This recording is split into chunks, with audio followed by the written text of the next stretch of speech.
going on, guys? Welcome back. This is season 2 of the LLL podcast, Leo's Linguistic Library. Thank you for coming back and joining me.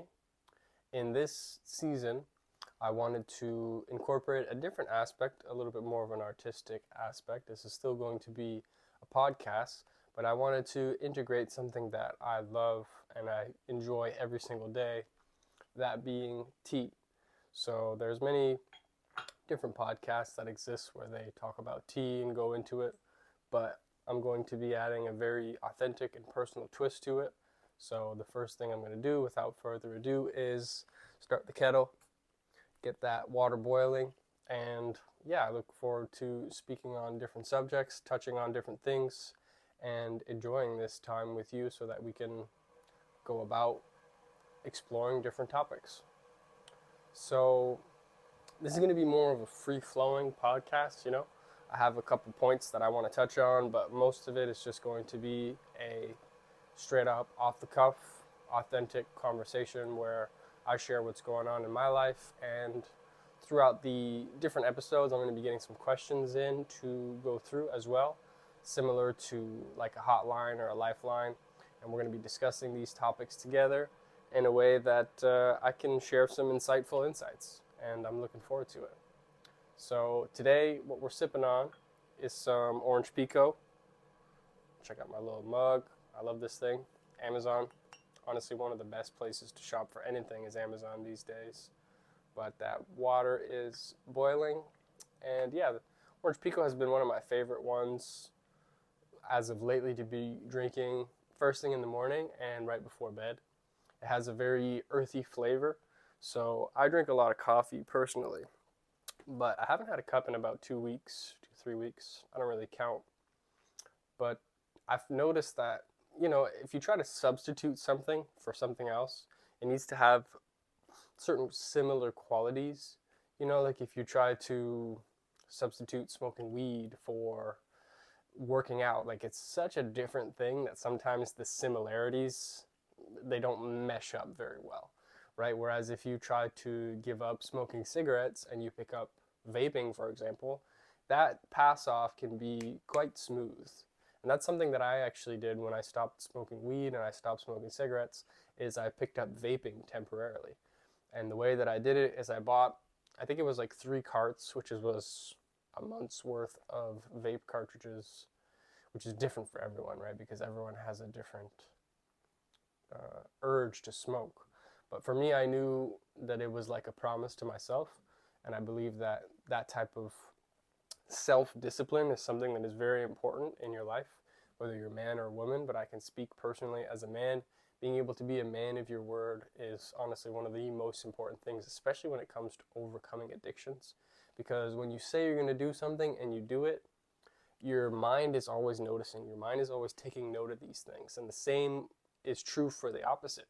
If you say, I'm going to wake up at 7, and then that alarm goes off at 6:55, and then you hit snooze, or you hit snooze, and then you roll out of bed at 8, your mind is always noticing these things. And even if you might feel like, it's not a big deal, it's something that subconsciously it's registering it as, well, this person isn't a man of their word. So when they say something, it doesn't mean that much. And this can apply to many things, like I said, like waking up on time, being punctual, showing up to work on time, showing up to meet friends on time. All of these things, they're very interconnected. And these are the 2 topics, if you will, that I've been really diving deep into this week, being self-worth and self-discipline. And we'll be talking more about them throughout the video. But for now, that hot water is ready. So I'm going to pour up a nice little cup. And cheers. If you're joining me and you're having some tea, I hope it's very enjoyable. And let me know in the comment section down below what you guys are sipping on. So as I said before, this is some orange pico. Been one of my favorites. And it's kind of got like I said, some very earthy notes, touch of floral, a little bit of woody, which goes into the earthy notes, and kind of a funny thing that happened last week. So this is the only tea that I'll put milk in, and lately I've been going with a nice almond milk. because I've noticed that the nuttiness of the almond milk really pairs well with the earthiness of the Earl Pico, or the orange Pico. And so I noticed something funny is that because I was short on time some mornings, what I was doing is that I was pouring the milk into the tea bag first and then pouring the hot water in. And it was strange because I was noticing like a salty taste in my tea, which it doesn't have a salty taste at all. So at first I was like, oh, maybe it's just the tea bag, like I would just figure maybe the batch was wrong or something like that, but they're all the same tea. So, and they're all in the same container. So I did it twice, and then I realized that the only thing that was different was the order in which the ingredients were being assembled, and that had an effect on the finished product. And, excuse me, I found that interesting because the same thing is true in life. The order of the ingredients often has an effect on the way the outcome is played or how the finished product comes to fruition. And it made me realize that for me, for example, like I've been very, to use a personal example, I've been very focused on building a personal brand or just a brand in general. And I've been ignoring the aspects of business because a business and a brand always go hand in hand, in my opinion. And to build a personal brand, you should have a business that is bringing in a monetary income, bringing in some sort of leverage that you can utilize to support the brand. And if you don't have that, then what you're going to do is you're going to work a job. You work a job, and then that takes away all the time for your creative endeavors and all the time that you would invest into building this brand in a mutually beneficial way. And then you're going to have shortcuts. You're going to try to cut corners because you don't have as much time. And so I realized that I need to alter my perspective and alter the order in which the ingredients were being assembled in order to have a different finished product. And if you cook or you bake, you understand that the same thing is true, right? Like if you're cooking a cake or you're baking a cake or you're cooking a meal and you switch up the order in which the ingredients are put together, the finished product is going to have a different taste, which is so interesting because the same ingredients are there.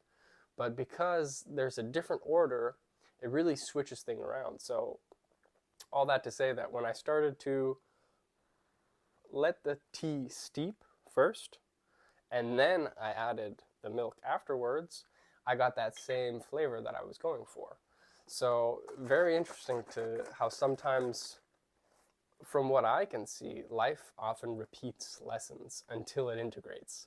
So whether that be a lesson in relationships, a lesson in discipline, a lesson in self-worth, a lesson in love, life is going to keep bringing this same problem, if you will, into and putting it in your face until you integrate it in a way that is a higher frequency. And I like to use the word higher frequency. I know for some people that word is kind of like frequencies.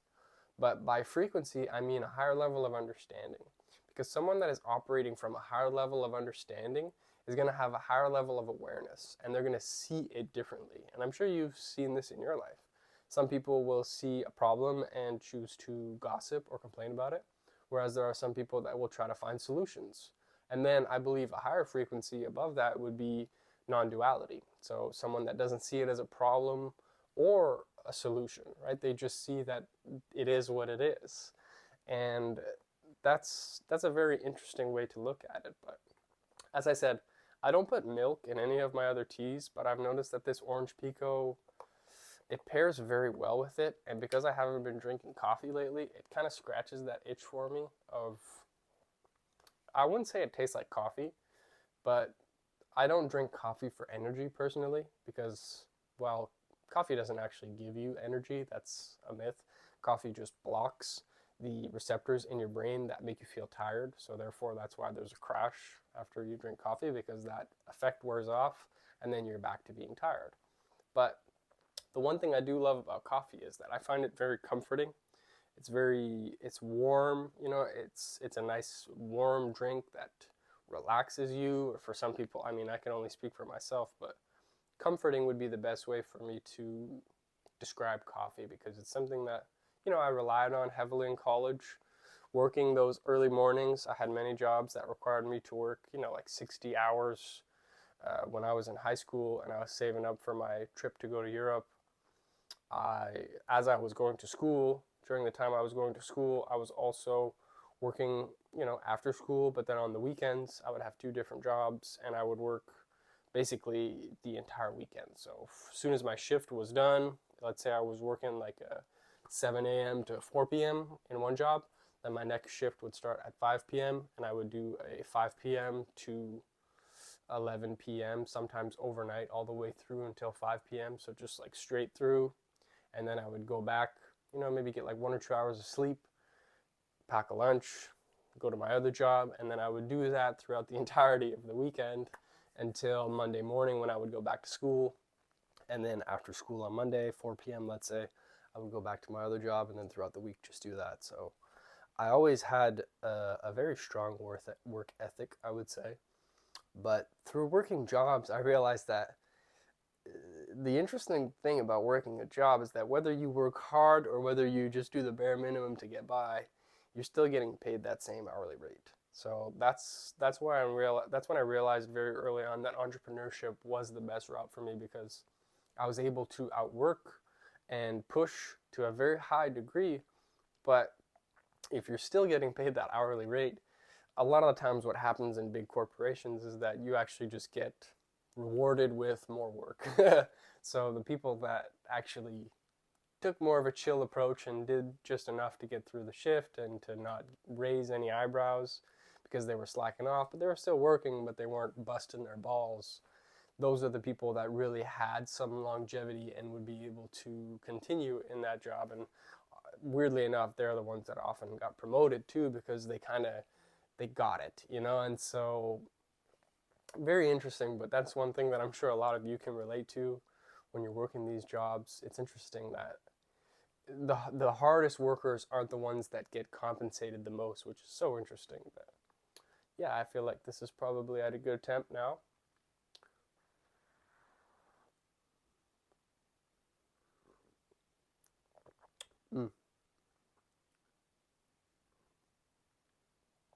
Really a nice full-bodied tea. Like, it's delicious.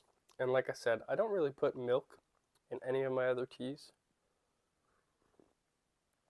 But for whatever reason, this orange pico is quite delicious with a nice touch of dairy. But like I said, I like to use almond milk for this one. I'm not lactose intolerant anymore. I used to be.